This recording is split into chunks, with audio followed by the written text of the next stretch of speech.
10 محرم بھی ایک داستان ہے، یہ داستان نہیں ہے، یہ سبق ہے، یہ داستان نہیں ہے، یہ سبق ہے، یہ پیغام ہے، یہ قربانی کی لازوال مثال ہے۔ لوگ شہید ہو کے عزت پاتے ہیں، اور میں کہتا ہوں حسین نے شہادت کو عزت عطا کر دی۔ لوگ شہید ہو کر عزت کا تاج سر پہ سجاتے ہیں، لیکن حسین نے شہید ہو کر شہادت کے سر پہ عزت کا تاج سجا دیا۔ لوگ قربان ہو کر بڑے بنتے ہیں، اور حسین نے قربان ہو کر قربانی کو بڑا بنا دیا۔ لوگ اللہ کے نام پہ لٹ کر پٹ کر مٹ کر وہ کامیابی کے ترانے، کامیابی کے زینے طے کرتے ہیں، اور حسین نے لٹ کر پٹ کر مٹ کر اور اپنے آپ کو فنا کر کے کامیابی کو عزت کا مفہوم پہنا دیا، عزت کا لباس پہنا دیا۔ اس لیے تو میں اپنی طرف سے لفاظی نہیں کر رہا ہوں، میرے نبی نے کہا جنت کے سردار ہیں حسن اور حسین۔ میرا رب کہے گا جنت سے، اے جنت میں نے تمہیں خوبصورت، ارے وہ جنت پہلے ہی بڑی سونی ہے، اس کو خوبصورت بنانے کے لیے سنو، آج بڑے زمانے بعد حدیث یاد آئی، میرے نبی نے میرے اللہ فرمائیں گے اے جنت میں نے تمہیں حسن اور حسین سے خوبصورت بنا دیا۔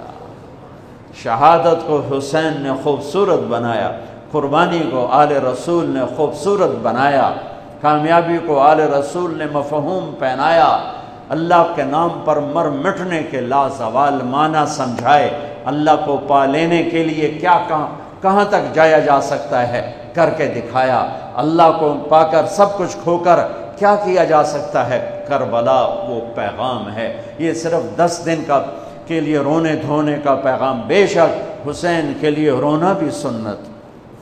ہر شے کو بدعت نہ بناؤ۔ پانی دیں۔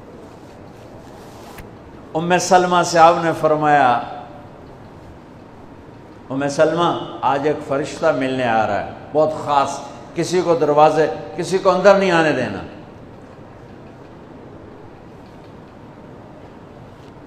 ام سلمہ پیرے پہ کھڑی ہو گئی، تھوڑی دیر میں حسین آ گئے، چھوٹے بچے معصوم ابھی، اندر جانے لگے، انہوں نے روک دیا، وہ رونے لگے، وہ روئے تو انہوں نے چھوڑ دیا۔ تھوڑی دیر کے بعد اندر سے میرے نبی کے زور زور سے رونے کی آواز آئی، زور زور سے رونے کی آواز آئی۔ ام سلمہ رہ نہ سکی، بھاگ کے اندر گئیں، تو آپ نے کیا دیکھا؟ آپ نے حسین کو یوں سینے سے چمٹایا ہوا اور ایسے ہل ہل کے رو رہے تھے، ایسے بلک سسک کے رو رہے تھے، اور آپ کے آنسو آپ کے رخسار اور داڑھی پر اتر کر رہے تھے، اور آپ نے یوں بھینچا ہوا، ایسے دبایا ہوا تھا۔ تو حضرت ام سلمہ نے کہا میرے ماں باپ قربان یا رسول اللہ، کیا ہوا؟ آپ ایسے تڑپ کے کیوں رو رہے ہیں؟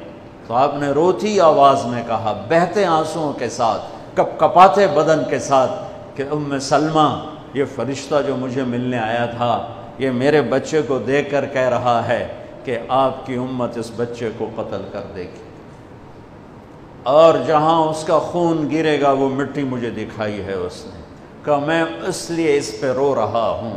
ابھی تو وہ شہید نہیں ہوئے اور رویا جا رہا ہے، تو ہم تو ان کی شہادت پہ روتے ہیں بھائی، ہم تو ان کی شہادت پہ روتے ہیں، اور یہ قیامت تک روتے رہے گی دنیا، قیامت۔ یہ اللہ کا نظام ہے، اس نے کربلا کے واقعے کو یوں کر دیا جیسے ہر سال آج ہی ہوا ہے، آج ہی حسین شہید ہو رہے ہیں، آج ہی عبداللہ کا سر کٹ رہا ہے، آج ہی زینب کی چادر کو پھاڑا جا رہا ہے، آج ہی لاشوں کو گھسیٹا جا رہا ہے۔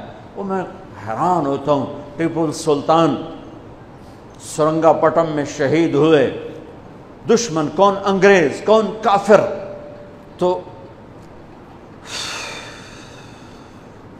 تو برطانوی لشکر نے ان کو توپوں کی سلامی دے کر دفن کیا، اور عزت و احترام کے ساتھ دفن کیا، اور میرے نبی کے نواسے کی لاش کو ان کم بختوں نے کفن بھی نہ پہنانے دیا، جنازہ بھی نہ پڑھنے دیا، دفن بھی نہیں کرنے دیا۔ اگلے دن بنو اسد کے بارے میں پتہ چلا عمر بن سعد کو، تو راتوں کہ وہ ان کو دفنانے والے ہیں، تو راتوں رات ان کو بغیر جنازوں کے مٹی میں دبا دیا اور اوپر پانی چھوڑ دیا کہ کوئی پتہ ہی نہ چلے حسین کی لاش۔ بنو اسد کا بوڑھا آیا، اگلے جب پانی خشک ہو گیا وہ آیا اور اس نے مٹی اٹھا اٹھا کے سونگنا شروع کی۔ سبحان اللہ،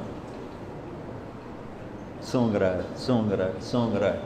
ایک جگہ کی مٹی اٹھا کے سونگا تو اس میں جنت کی خوشبو تھی، تو تڑپ کے بولا یہ میرے نبی کے نواسے کی قبر ہے، یہ میرے نبی کے نواسے کی مٹی ہے، کہ وہ جنت کے سردار تھے تو قبر بھی جنت کی خوشبو پھیلا رہی ہے اس کی۔ حالانکہ بن دیکھی بات ہے، کیونکہ انہوں نے راتوں رات ان کو دبا دیا کہ ان کا جنازہ بھی نہ ہو، لعنت ہو ان کی قبروں پر، ان کی ہڈیوں پر، ان کی روحوں پر، ان کی مٹی پر، ان کی خاک پر۔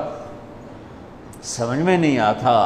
نبی کے گھر کے کتے کی بھی ہم تو عزت کریں گے اگر آج ہمیں پتہ چلے یہ نبی کے گھر کا کتا ہے۔ ان کم بختوں کے سامنے نبی کے نواسے کھڑے تھے، نبی کی نواسیاں تھیں اور نبی کی اولاد تھی، اور ان کے دل ایسے پتھر، آنکھیں ایسی اندھی، کان ایسے بہرے کہ انہیں ایسے تلوار چلائی جیسے سامنے کوئی رومی لشکر کھڑا ہو، یا جیسے سامنے کوئی فارسی لشکر کھڑا ہو۔ اتنے عظیم ہستیاں، میں کہاں سے بیان کروں،